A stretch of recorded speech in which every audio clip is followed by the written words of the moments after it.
Vatan haqidagi she'rimni e'tiboringizga o'qib bermoqchiman. Vatan. Shoirlar vatan deb juda ko'p yozdi. Gohida chalkashib, goho xo'p yozdi. Vatan deb sozladi mashshoqlar sozni. Sen shunday muqaddas tuprog'im vatan. Tug'ilgan hovlingdir shu senga vatan. Vatan ataladi pastak paxsa tom. Zardoli o'sgan bog' bu senga vatan. Mo'jaz hovlichalar vataning tamom. Sen yurgan ko'chalar shu senga vatan. Vatanni alishmang molu dunyoga. Vatan deb yashasak har bir jonu tan. Niyatlar ketmagay yo'qlik ro'yoga. Hammamiz sig'amiz shu O'zbekistonga. Bugun o'zbegimni jahon taniydi.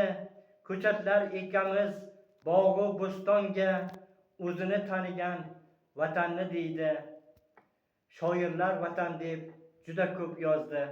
2015-yil 30-noyabr yozilgan. Dilshod Said, Mirishkor tumani Elobod qishlog'ida.